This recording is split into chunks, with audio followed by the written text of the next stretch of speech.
Bonsoir tout le monde, puis bienvenue encore une fois à notre classe sur les études de conversion. Donc, la semaine dernière, on a fait l'étude de Jésus, sur Jésus.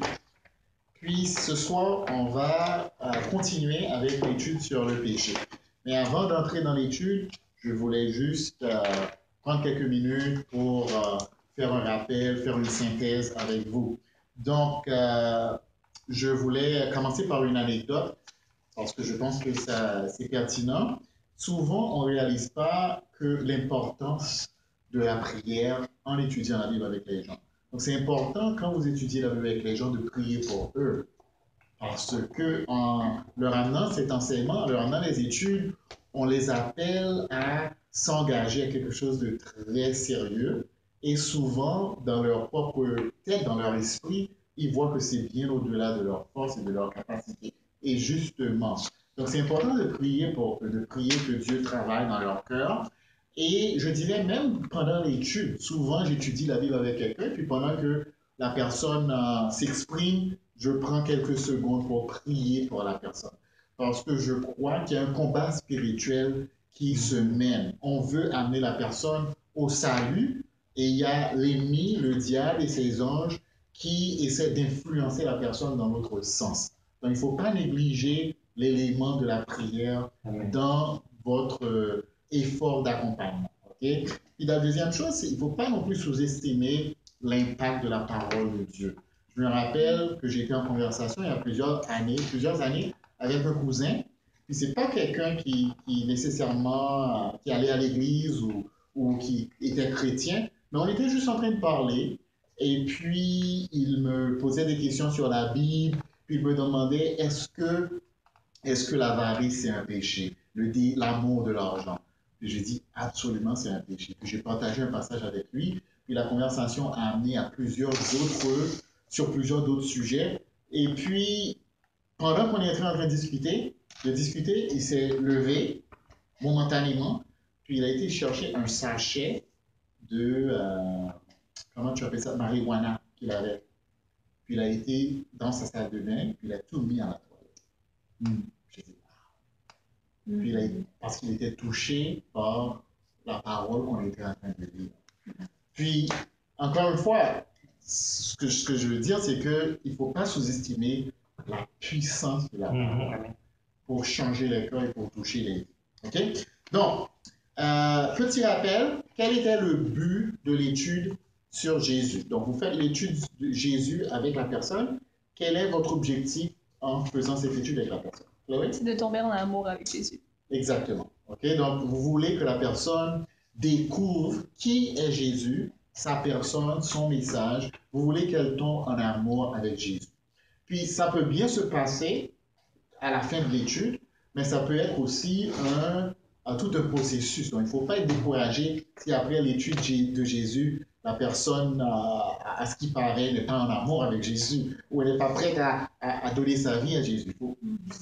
Ça prend le temps que ça prend. Okay? Donc, il faut être patient, puis avoir de la patience en accompagnant la personne. Okay? Donc, vous avez fait l'étude de la parole, chercher Dieu, la ligne chronologique de vie avec la personne. Vous avez fait l'étude de Jésus. Vous avez pris un rendez-vous, vous rencontrez la personne, vous allez faire l'étude du péché. OK? Out. Avant de poursuivre, vous vous posez la question, est-ce que la confiance est établie entre vous et la personne? Parce que là, vous entrez dans l'étude du péché, vous allez parler de choses vraiment personnelles, vraiment confidentielles, des choses que la personne n'a peut-être jamais dévoilées ou avouées dans sa vie. Est-ce que vous comprenez ce que je veux dire? Donc, avant de vous lancer dans l'étude, vous devez avoir l'impression, une assurance que la personne vous fait confiance, la personne se sent en sécurité de vous dévoiler ces choses, de vous avouer ces choses, et que vous n'allez pas utiliser ces informations contre elle. Donc, c'est important d'avoir un élément de confiance bien établi avant de commencer l'étude de péché avec la personne. Est-ce que vous réalisez ce que je dis? Vous êtes avec moi? Oui. OK. Autre question à se poser. Ça fait déjà la 3e étude ou vous êtes rendu à la 4e étude. Est-ce que la personne comprend ce que vous faites en l'accompagnant à travers les études? Est-ce qu'elle comprend que ces études-là, les études que vous faites avec elle, ont pour but de l'amener à une relation profonde avec Dieu? Que ce n'est pas juste un transfert d'informations que vous faites. Parce que souvent, moi je l'ai fait dans le passé, ça peut nous arriver que nous passons d'une étude à l'autre, okay? Nous faisons les études avec la personne, mais que la personne n'est pas nécessairement touchée ou qu'elle ne change pas ou qu'on n'est pas sur la même longueur d'onde. Vous comprenez ce que je veux dire? Donc c'est important de se demander que réalise la personne? À quel point réalise-t-elle? Est-ce que la personne comprend que les études ont pour but d'amener cette ouverture d'esprit, cette ouverture de cœur, cette transformation dans ça? OK? Autre pensée que je voulais partager, c'est que si vous jugez, vous êtes rendu à la 4e étude avec la personne, si vous jugez que la personne n'est pas prête pour l'étude du péché, c'est-à-dire que dans les études précédentes, vous avez identifié certaines lacunes, certains questionnements que la personne peut avoir, certains doutes que la personne peut avoir, c'est important de mettre la formule de côté, de mettre l'étude de péché, de remettre à une date ultérieure et de simplement adresser les problèmes pressants que la personne peut rencontrer au moment où vous étudiez avec elle. Je vous donne un exemple. Il y a un gars qui fréquente notre église, qui vient à l'église, qui chemine spirituellement avec quelques disciples. Et il y a 2 semaines, nous avons fait l'étude Jésus avec lui. Donc, vendredi dernier, on s'est rencontrés, on était supposé faire l'étude de péché. Mais après l'étude sur Jésus, on a réalisé qu'il y avait certaines choses qu'il ne comprenait pas. Il ne comprenait pas l'idée d'avoir une relation personnelle avec Jésus, l'idée de tomber en amour. C'est un gars religieux, un gars qui va à l'église, qui a été à l'église toute sa vie, mais pour lui, être chrétien avait une certaine...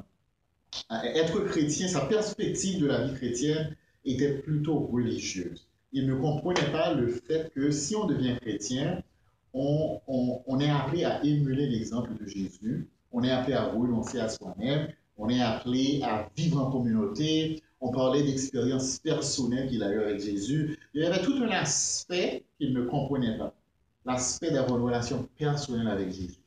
Donc, on s'est arrêté. On n'a pas continué avec le péché, l'étude du péché. On a plutôt parlé de qu'est-ce que ça veut dire être vraiment changé par Jésus, être vraiment transformé par Jésus. À quoi ça ressemble?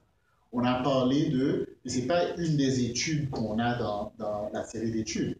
Donc, j'ai pensé à ses besoins, puis je suis arrivé avec des passages spécifiques pour l'aider à comprendre qu'est-ce que ça veut dire être transformé par Jésus. À quoi ça ressemble une personne transformée par Jésus. Ensuite, on a parlé de à quoi ça ressemble une personne, un chrétien qui vit en communauté, l'importance de vivre en communauté. Bref, après l'étude, on lui a donné un défi à chaque fois qu'il vient à l'église, parce que c'est quand même quelqu'un d'introverti, c'est sa personnalité, on ne va pas s'attendre à ce qu'il change complètement sa personnalité.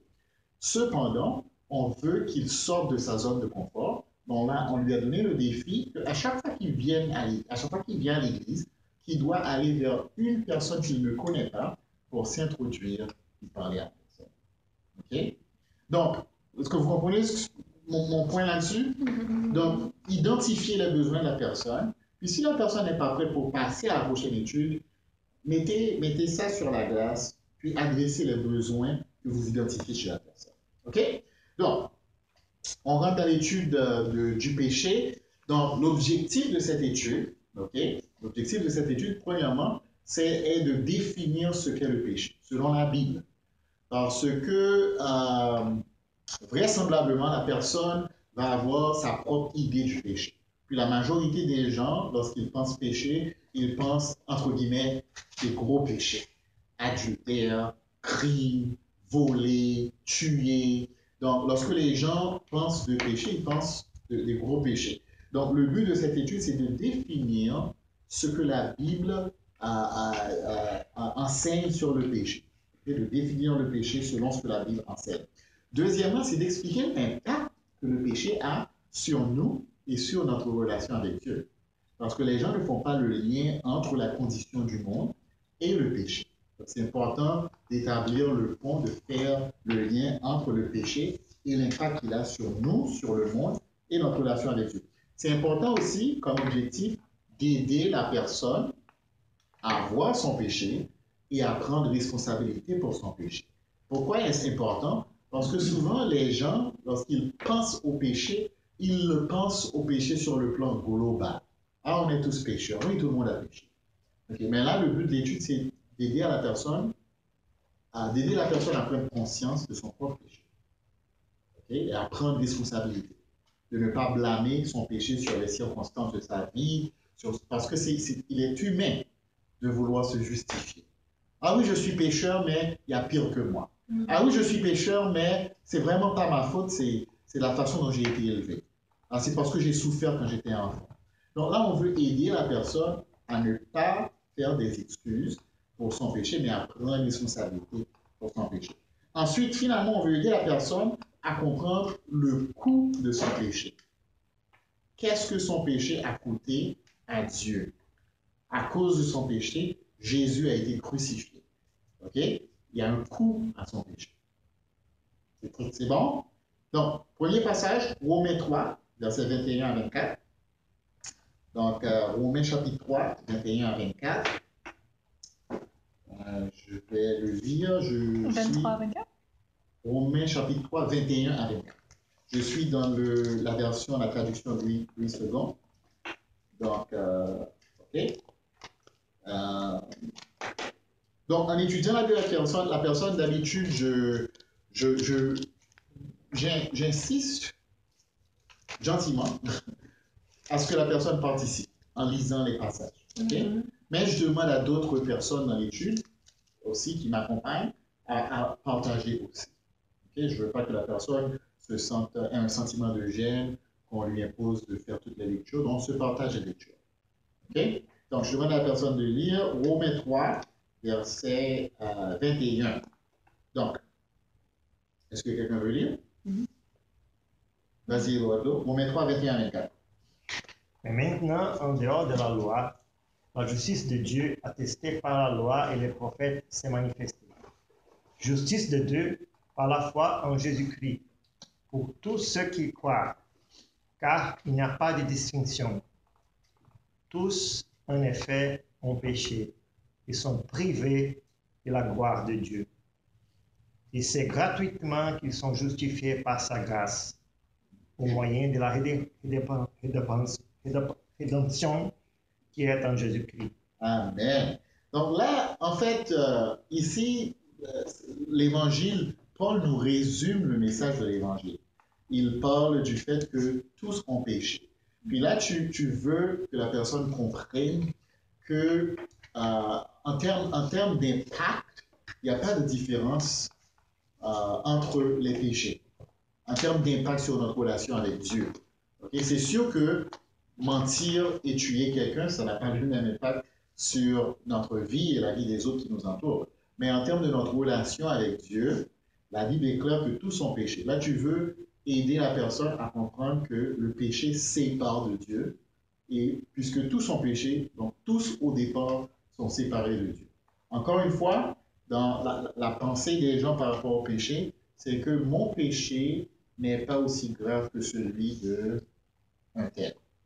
Donc, on le fait tous. Pour se justifier, on minimise notre péché, c'est toujours relatif au péché d'un autre. Ouais. Puis ici, ce passage démontre clairement que on est tous dans le même bateau. On a tous péché. On est tous séparés de Dieu. La justice de Dieu est un standard tellement élevé que personne ne peut y arriver de ses propres forces, par ses propres moyens. On a tous besoin de la grâce de Dieu. On est tous pécheurs.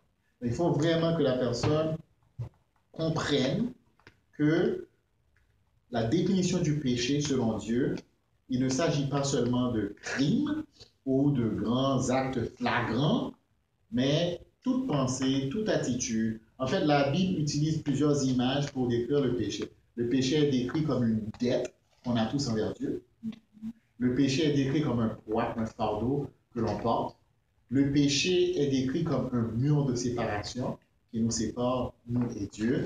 Le péché est décrit comme un fléau une plaie qui ronge l'humanité, donc une maladie. Donc Dieu seul peut nous guérir. Donc c'est important que la personne comprenne que moi aussi, par ma nature humaine, je fais partie du genre humain, je suis pécheur, je suis infecté de cette maladie, de ce virus, de cette plaie, et Dieu seul a la guérison. Okay? Tous sont péchés et sont privés de la gloire de Dieu.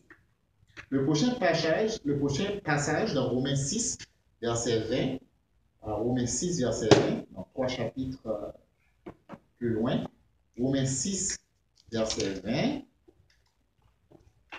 Paul dit, car lorsque vous étiez esclaves du péché, vous étiez libres à l'égard de la justice. Quels fruits portiez-vous? Alors, des fruits dont vous rougissez aujourd'hui. Car la fin de ces choses, c'est la mort. Maintenant, étant affranchis du péché et devenus esclaves de Dieu, vous avez pour fruit la sainteté et pour fin la vie éternelle. Car le salaire du péché, c'est la mort, mais le don gratuit de Dieu, c'est la vie éternelle en Jésus-Christ, notre Seigneur.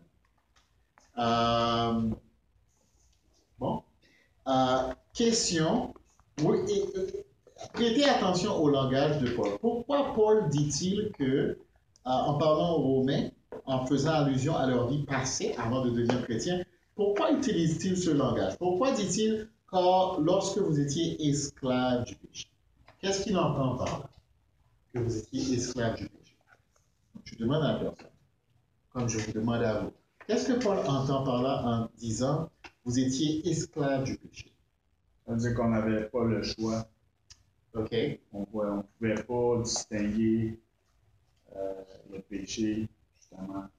On ne pouvait pas distinguer notre nature pécheresse. C'est une bonne réponse.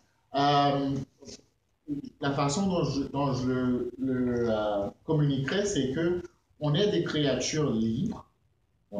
Dieu nous permet d'exercer notre libre arbitre, notre choix. Mais une fois que tu exerces ton choix à pécher, le péché devient une habitude et tu deviens esclave du péché. En fait, il y a un auteur chrétien, C.S. Lewis, qui dit que le seul choix qu'on a, c'est de choisir qui on va devenir. Une fois que tu choisis qui tu deviens, tu n'as plus de choix. Parce que tes choix maintenant définissent qui tu es. Donc, esclave du péché veut dire que on était dominé par le péché. Donc, une personne qui est en dehors de la grâce de Dieu, qui n'a pas de relation avec Dieu, c'est important que cette personne réalise qu'elle est dominée par le péché. J'ai étudié la Bible avec plusieurs personnes. Puis souvent, il y a très peu de personnes. Tu as une question, Zach? Oui. Est-ce que tu verrais un problème en disant que c'est un peu une addiction? C'est quoi? Une addiction. Est-ce que tu verrais un problème en disant que c'est une addiction? Non, c'est exactement l'idée. L'idée, c'est que tu es un addict du péché, tu deviens accro du péché. Ça dépend de la personne. Certaines personnes vont trouver ça offensif. OK?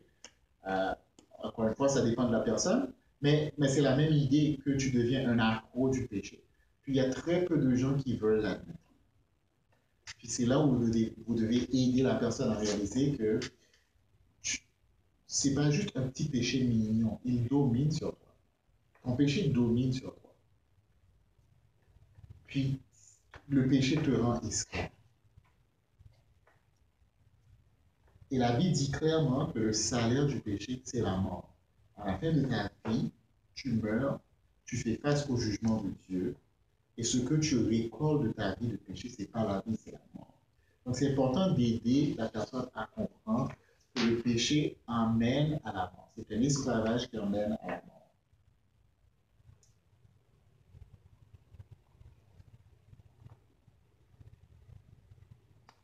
Donc, prochain passage, Éphésiens 4, versets 17 à 19. Puis là, on va parler sur les conséquences du péché. Pas seulement sur le plan de la destinée éternelle, mais les conséquences sur la vie présente du péché. Éphésiens chapitre 4, on va lire les versets 17. Éphésiens 4, on va lire les versets 17 à 19. Donc, les effets du péché, l'impact du péché sur notre vie et la vie de ceux qui nous entourent. Éphésiens 4, verset 17. Voici donc ce que je dis et ce que je déclare dans le Seigneur. C'est que vous ne devez plus marcher comme les païens qui marchent selon la vanité de leurs pensées. Ils ont l'intelligence obscurcie, ils sont étrangers à la vie de Dieu à cause de l'ignorance qui est en eux, à cause de l'endurcissement de leur cœur.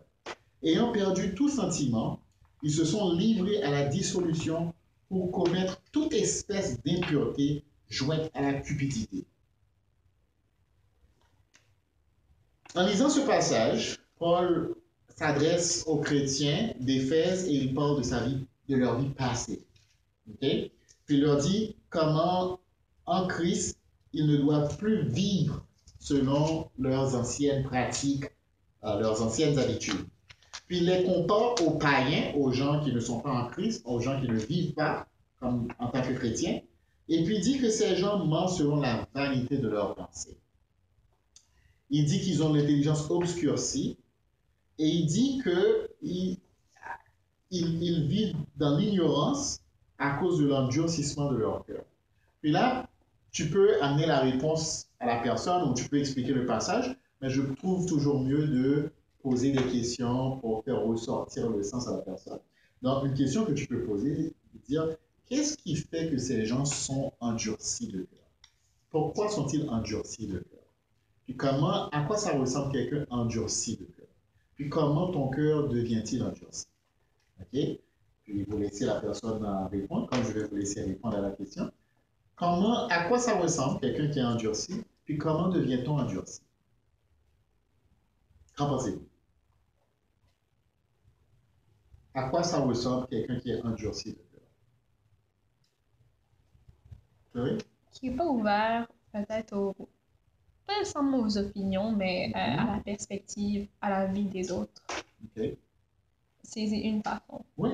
Donc, quelqu'un qui a l'esprit fermé, qui ne se laisse pas convaincre, qui ne se laisse pas persuader autrement que ce qu'il veut faire. Donc, c'est certainement un indicateur d'un cœur endurci. Quoi d'autre, Eduardo? Oui, je penserais aussi d'une personne qui est plus sensible.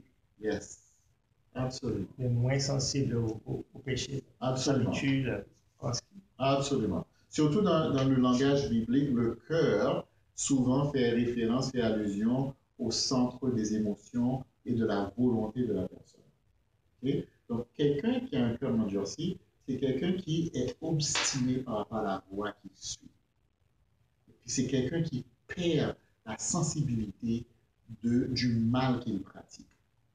Donc, sa conscience devient flétrie. Elle n'est plus sensible à ce qui est moral ou à la justice. Encore une fois, c'est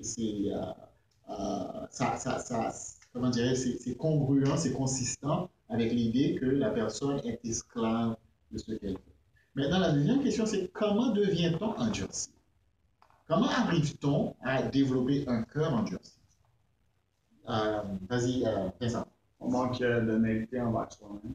OK. Ouais. On manque d'honnêteté envers soi-même. On ne veut pas admettre ses torts. On se ment à soi-même. OK. Mais quoi d'autre? Puis souvent, je dis à la personne, pense à la première fois, si tu peux te rappeler que tu as menti, ou que tu as volé, ou que tu as désobéi à tes parents. La toute première fois, comment t'es-tu senti? Qu'as-tu ressenti cette toute première fois? Puis souvent, la personne va dire, je paniquais, j'étais inquiet, je tremblais, j'anticipais la punition que j'allais recevoir, ma conscience me reprochait. Puis j'explique à la personne que on est tous pareils. La première fois qu'on pêche ou la première fois qu'on a conscience de péché, soit par un mensonge, soit en faisant quelque chose qu'on défendu, notre conscience nous trouble. Mais à mesure qu'on ignore la voix de notre conscience, puis qu'on persiste dans le mal, qu'on persiste dans le péché, la voix de notre conscience se fait de plus en plus moins audible et le cœur devient de plus en plus effronté et endurci. Donc, c'est l'effet que le péché a chez nous. Le péché endurcit. Le péché nous empêche de nous tourner vers Dieu, même lorsqu'on a un semblant de désir de se tourner vers Dieu. Le plus qu'on persiste dans notre péché, le plus que le péché endurcit notre cœur et nous rend la possibilité difficile de nous tourner vers Dieu. Tu expliques à la personne, ça c'est l'impact du péché. Le péché, ce n'est pas juste une action de désobéissance. En péchant, tu es en train de changer qui tu es intérieurement. Tu endurcis ton cœur. Deuxièmement, il dit que les gens ont perdu toute sensibilité pour commettre toute espèce d'impureté jointe à la cupidité.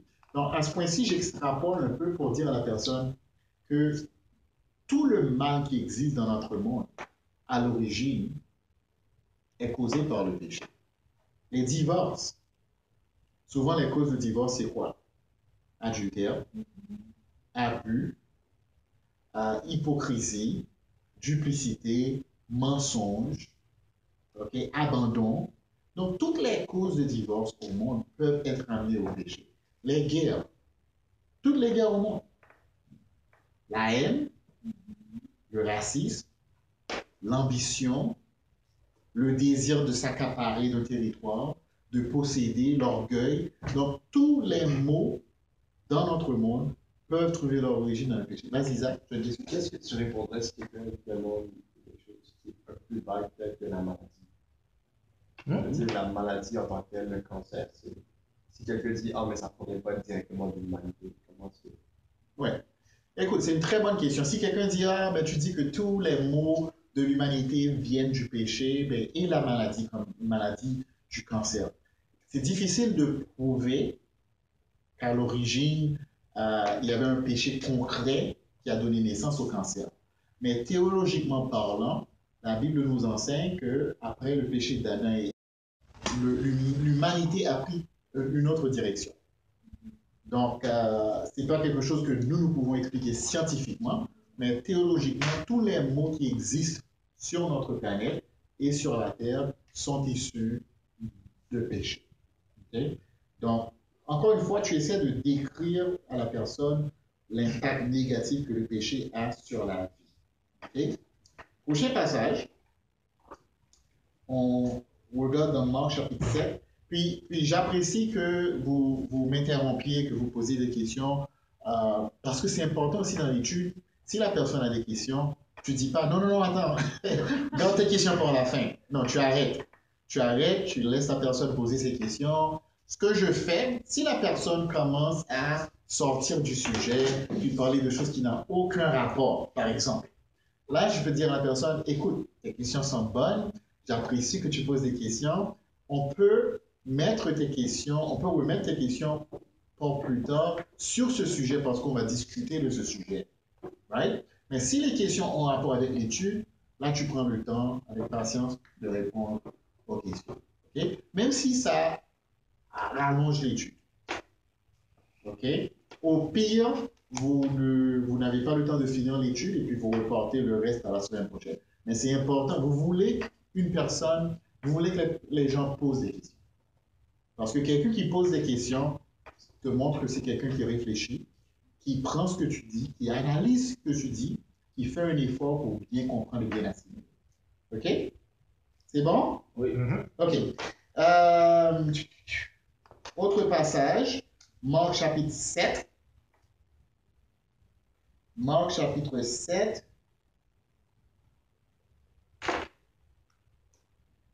Marc chapitre 7. OK? Ici, on va parler de la source du péché. Marc chapitre 7, source du péché. Marc 7, verset 20. OK. Ici, c'est Jésus qui parle. Il dit encore, ce qui sort de l'homme, c'est ce qui souille l'homme. Quand c'est du dedans, c'est du cœur des hommes que sortent du quoi? Les mauvaises pensées, les adultères, les impudicités, les meurtres, les vols, les cupidités, les méchancetés, la fraude, le dérèglement, le regard envieux, la calomnie, l'orgueil, la folie. Toutes ces choses mauvaises sortent du dedans et souillent l'homme. D'après Jésus, d'où sort le péché? Du cœur de l'homme, de l'intérieur de l'homme.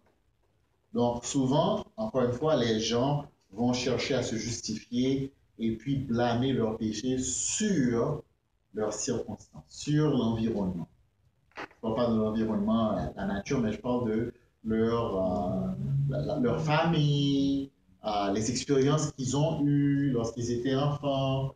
Et là, tu veux aider la personne à prendre responsabilité que évidemment, si la personne te dit qu'elle a eu des expériences horribles, tu valides. Okay? Tu dis, ah, désolé d'apprendre que peut-être qu'il y a eu de l'abus physique, sexuel. Là, il faut valider, il faut faire preuve de compassion. On ne dit pas que, on dit là, on ne veut pas écouter ça.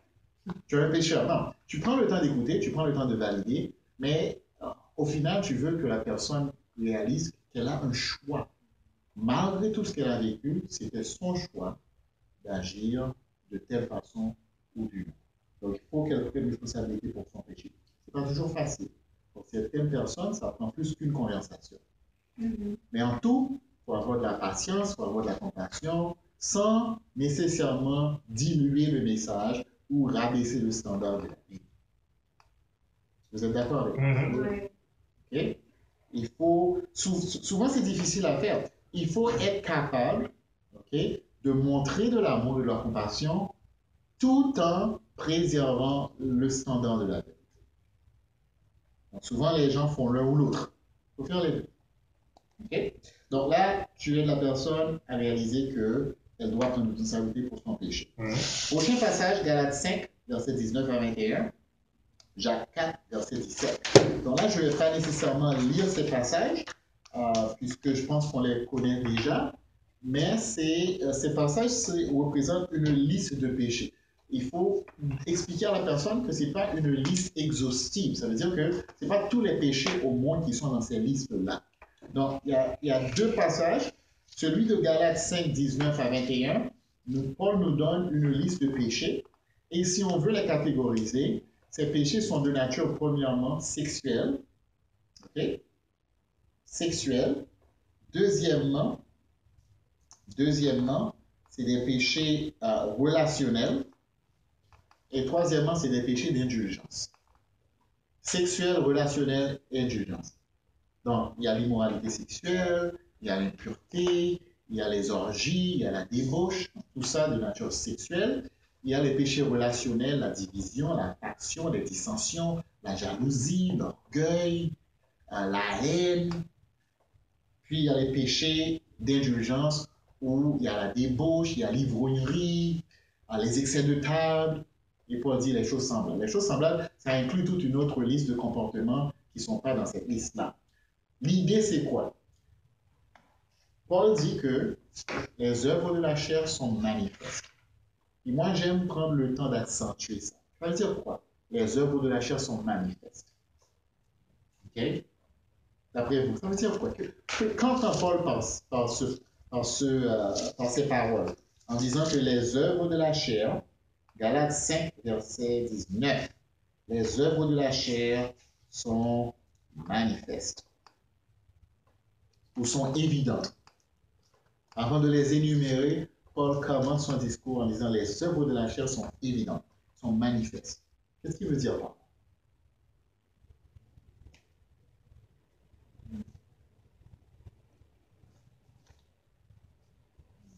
Moi, ce que je comprends, ce que j'enseigne aux gens, c'est que ce que Paul est en train de dire, quand on reconnaît un homme, en fait, c'est Jésus qui l'a dit, quand on reconnaît un homme par ses fruits, on reconnaît une personne par ses actions.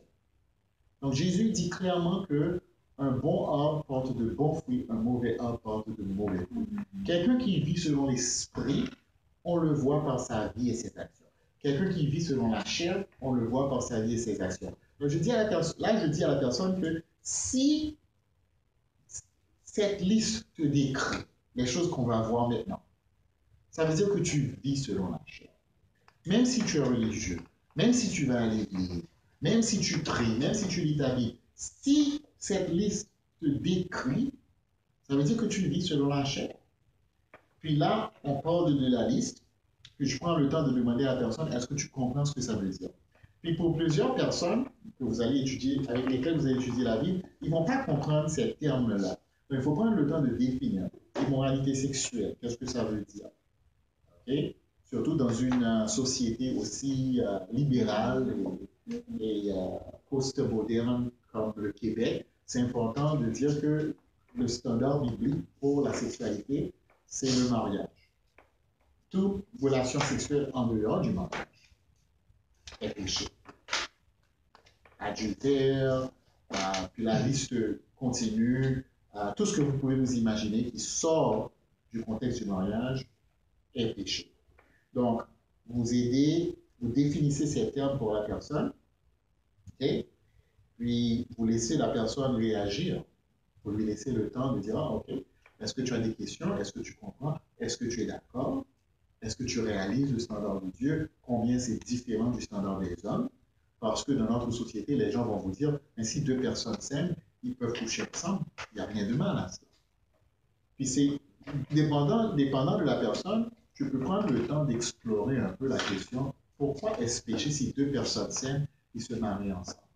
Et tu peux prendre quelques minutes pour expliquer que, à l'origine, l'idée de Dieu pour la sexualité, c'est quelque chose de bon, quelque chose de positif, mais pour protéger l'homme et la femme, Dieu établit le contexte du mariage, l'institution du mariage. Parce que les gens vont en dehors du plan de Dieu, de la réalité que Dieu a établie, on a des familles éclatées dans le monde, des mères monoparentales. Aux États-Unis, par exemple, surtout dans la communauté noire, la majorité, à une certaine époque, je pense 80% des incarcérés étaient noirs. Et ils étaient souvent issus de familles monoparentales. Okay? Donc, on voit les conséquences directes aujourd'hui d'une société qui ne suit pas le plan de Dieu. Donc là, tu peux prendre le temps, si la personne cherche une explication plus pratique, plus concrète. OK? Mais c'est ça l'idée. OK? Eduardo? Juste à titre de la contribution, l'ambition, c'est intéressant à ce niveau d'études, si on connaît déjà un peu la personne, qu'on choisisse aussi des écritures qui soient compatibles, qui puissent la toucher, par exemple. Absolument. Parce qu'évidemment, cette liste-là, ça ne va pas toucher tout le monde. Et je connais par exemple un autre qui n'est pas ici, qui est Apocalypse 21, oui, qui parle sur le mensonge. Le mensonge, oui. Donc, il y a des gens qui sont manipulateurs, qui ne sont pas immoraux. Oui. Donc, peut-être cette liste peut les aider. Absolument. Absolument. Ou par exemple, si tu parles du mariage, quelqu'un peut dire, ben, mais si un homosexuel est marié, est-ce qu'il peut avoir des relations avec son mari, Tu peux lire le Corinthien qui parle sur l'homosexualisme, etc. Donc, évidemment, il y a plusieurs listes. Moi, je recommande de commencer avec cette liste parce que je pense qu'elle est assez spécifique et elle englobe quand même pas mal de péchés. Mais l'idée, c'est que la personne arrive à réaliser que, ok, je suis pécheur. On est tous pécheurs. Qu'elle réalise que, je suis pécheur, puis qu'elle se reconnaisse dans cette liste. C'est presque impossible de trouver quelqu'un qui dit, il n'y a rien ici qui s'applique à moi. Tu vois ce que je veux dire? Oui. Donc, l'idée, c'est pas nécessairement de dire, on va mettre un check à côté de tout ce qui s'applique à toi. L'idée, c'est qu'elle se reconnaisse, j'ai vécu une vie de péché. Puis plus tard, on va parler de la confession. Maintenant, elle va identifier quels sont les péchés qui prédominent dans ma vie, puis quelles sont les choses desquelles je dois me repentir, pratiquement. Okay? Donc, il y a un autre passage, Jacques 4, verset 17. Là, ici, on donne une liste d'actions, d'attitudes. Jacques 4, verset 17 dit que si quelqu'un connaît le bien qu'il devrait faire et ne le fait pas, il pêche. Là, tu montres à la personne que tu peux pécher aussi, pas seulement en action, mais par omission. En t'abstenant à faire le bien que tu devrais faire. Quelqu'un est mourant à côté de toi ou quelqu'un est dans un besoin, puis tu es capable de l'aider, puis tu refuses d'aider cette personne par indifférence ou par manque d'amour. OK? Ce n'est pas conforme avec la volonté de Dieu. Donc là, tu peux aider la personne à réaliser aussi son besoin par rapport à la repentance. Un Un autre passage qu'on regarde, c'est Genèse chapitre 6. Genèse chapitre 6, verset 5. Genèse chapitre 6. Puis pourquoi c'est important de partager ce passage? C'est parce que ce passage nous révèle le cœur de Dieu par rapport au péché. Souvent, les gens vont penser que ben, Dieu est assis sur son trône, puis c'est, comment tu dis ça, il un grincheux qui veut mettre fin au party, à la fête, il veut que tout le monde soit misérable. Donc, il nous donne toutes ces ordonnances et puis toutes ces listes, cette liste à suivre, parce qu'il ne veut pas que les gens s'amusent. Puis là, tu expliques que non, pas du tout. Dieu nous aime d'un amour tellement inimaginable que lorsque nous péchons, lorsque nous nous heurtons nous-mêmes, ça lui fait de la peine. Comme un papa ou une maman qui voit ses enfants se blesser ou se faire mal. Dans Genèse 6, verset 5, Genèse 6, verset 5, la Bible dit, « L'Éternel vit que la méchanceté des hommes était grande sur la terre et que toutes les pensées de leur cœur se portaient chaque jour uniquement vers le mal. L'Éternel se repentit d'avoir fait l'homme sur la terre et il fut affligé en son cœur. » Donc, ici, la Bible nous montre que lorsqu'on pêche, puis là, on ne parle pas de chaque péché qu'on commet, mais on parle d'une façon générale. Le fait que l'humanité se rebelle et pêche contre Dieu et contre lui-même inflige Dieu. Et Dieu est affligé par le péché de l'humanité. Là, tu dévoiles à la personne le cœur de Dieu par rapport à son humanité péchue. Que ça blesse Dieu et ça lui fait du mal. Okay? Ensuite, Romains chapitre 7. Romains chapitre 7.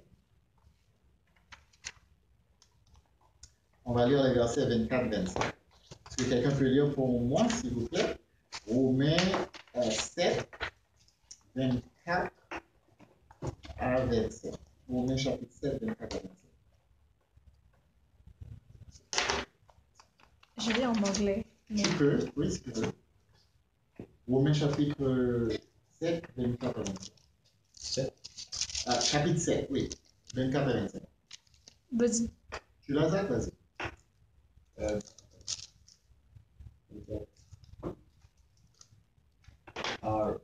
Wretched man that I am, who will rescue me from this body of death?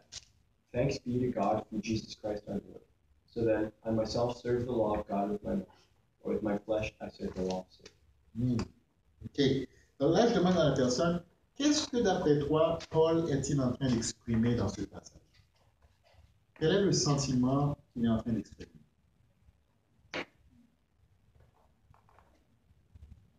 Son angoisse. Il est angoissé. Par rapport à son incapacité d'échanger. OK, absolument. On voit que Paul est angoissé par rapport à son incapacité de changer. Est-ce qu'il y a aussi une certaine frustration? Est-ce qu'il y a un désespoir? Oui, on voit qu'il est frustré. On voit qu'il est au bord, aux prises avec le désespoir. On voit qu'il est découragé. On voit qu'il est accablé. Puis tu expliques à la personne que lorsqu'on est mis face à notre péché, ça peut avoir cet impact sur nous. Le péché, c'est quelque chose qui pèse, c'est quelque chose qui nous afflige, c'est quelque chose qui nous accable. Paul est accablé face à son péché. Donc, il se tourne vers qui? Dieu. Vers Dieu. Il se tourne vers Dieu. Il dit, grâce soit rendue à Dieu par Jésus-Christ, notre Seigneur. Donc, Paul est accablé face à son péché, au poids de son péché, mais il est délivré, il s'exulte et il se réjouit du fait qu'à travers Jésus-Christ, son péché peut être enlevé. Il peut être délivré de son péché. Puis c'est là où tu expliques à la personne que peut-être que cette étude a été difficile pour toi. On a parlé de choses très personnelles, on a parlé de choses qui ont été peut-être accablantes pour toi. Mais je veux t'encourager parce que lors de notre prochain rendez-vous, notre prochaine étude, nous allons parler de la bonne nouvelle. La bonne nouvelle qui est la grâce de Dieu. La bonne nouvelle qui est le message de la délivrance que Dieu nous amène à l'égard du péché. OK? Donc, pour conclure, OK, tu encourages la personne à lire les versets suivants. Donc, soit tu prends des notes pour la personne ou quelqu'un à côté de toi prend des notes, ou tu lui envoies des notes par courriel, texto, comme tu veux. Il y a toute une liste d'autres passages aussi. Tu donnes la liste à la personne, tu encourages la personne de continuer ses lectures. Okay? Très important, je demande à la personne souvent de prendre le temps au cours de la semaine de réfléchir sur son propre péché et de rédiger une liste de ses péchés. Okay? Encore une fois, pour mettre la personne en confiance, je ne te dis pas d'écrire une liste de tous tes péchés qu'on va publier sur Internet ou qu'on va mettre dans un coffre-fort comme garant pour te faire du chantage ou pour te blâmer. Non, c'est juste pour t'aider à voir ton péché, à prendre conscience de ton péché et à éventuellement te repentir, prendre la décision de te repentir. Okay? Donc, autre chose que j'ai omis de dire qui est très important, il faut modeler l'humilité et la transparence pour la personne. Donc, en étudiant, en lisant Galates 5, la liste des péchés, moi d'habitude, je parle de mon péché. Je parle de comment j'avais vécu ma vie avant de devenir chrétien. Puis je parle des défis que j'ai encore présentement, même en tant que chrétien. Okay? J'explique à la personne que je ne suis pas meilleur que toi. On est tous pécheurs. On est tous des mendiants de la grâce de Dieu. On a chacun un vécu, on a chacun un cheminement différent l'un de l'autre qui peut nous amener à pécher de façon différente l'un de l'autre.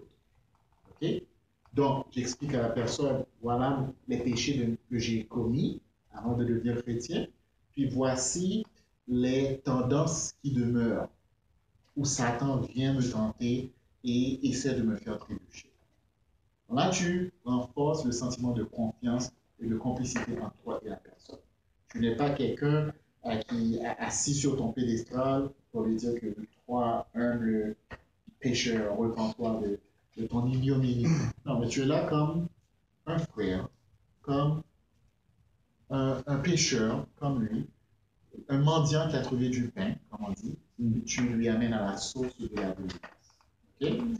Puis c'est ça, puis à la fin, au final, tu demandes à la personne de partager comment elle se sent. Est-ce que cette étude a été à la hauteur de ses attentes? Est-ce que ça l'aide? Puis c'est important qu'elle ait le temps de s'exprimer. Comment elle se sent après l'étude? Est-ce qu'elle se sent accablée? Est-ce qu'elle se sent découragée? Est-ce qu'elle se sent inspirée? Est-ce qu'il y a un déclic qui se passe? Est-ce qu'elle commence à comprendre pourquoi c'est important de chercher la grâce? Et comment le péché est un fléau qui ronge sa vie et que Dieu veut l'aider à s'en débarrasser.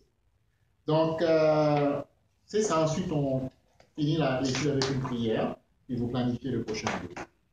Okay. Question? Là, j'étais habitué avec cette étude-là qu'on faisait la confession en même temps. La confession en même temps? Mais là, je vois que ce n'est pas le cas. Est-ce qu'on laisse la confession pour une autre occasion? Yeah. Bonne question. Je ne pense pas que c'est mal de demander à la personne est-ce que tu veux partager. Je pense que ça peut être long.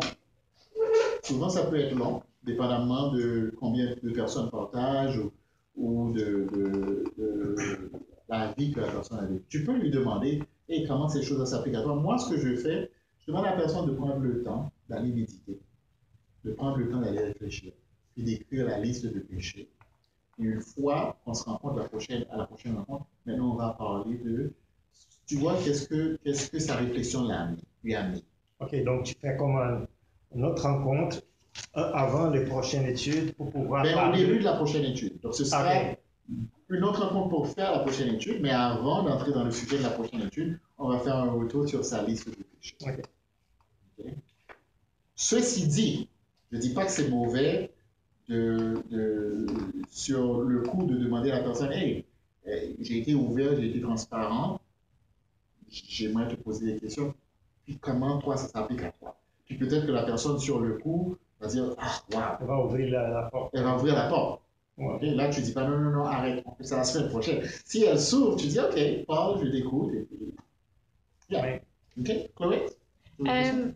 souvent comme nous, on s'ouvre, comme pas juste durant les passages, mais comme, je sais pas, mais il y avait, durant mes études, comme, ils ont mis un temps pour s'ouvrir, eux, mais je me demandais comme si toi tu fais ça, c'est quoi un peu tes opinions sur ça, et si tu devrais le faire juste avant eux, ou tu devrais le faire comme maintenant, et là, la prochaine fois, c'est eux qui le font. Là, tu parles pendant l'étude du péché ou... Ouais, ou après, comme, je sais que le péché, ça peut être comme plusieurs études. Ouais. Ouais, alors je me demandais comme, oui, bien sûr que t'es un peu ouvert pendant le temps, mais comme, est-ce que toi, tu penses qu'on devrait avoir un temps après où t'es genre, OK, so this is my sin list. Ben, je fais ça durant l'étude. Avec ma... OK, puis là, tu attends pour la personne. Oui. OK. Là, Galate 5, je modèle la transparence. Je parle de mon péché, puis voilà comment. Puis d'habitude, je demande aux gens, pas à tous, mais je demande, parce que ça peut être long, je demande à une ou deux personnes, est-ce que vous voulez partager aussi avec nous comment ça décrivait votre vie? OK? Puis là, je peux demander à la personne, à travers cette liste, est-ce que tu te reconnais? Et ah oui, je me reconnais, j'ai été dans l'immoralité, j'ai fait de la drogue, OK. Puis, mais éventuellement, je dis, écoute, prends le temps de faire une liste de tes péchés, prends le temps de méditer, de connecter avec Dieu. Puis on va discuter la semaine prochaine. Autre question. Non, Isaïe 59, tu utilises plus? Isaïe 59? Ouais. Ah, le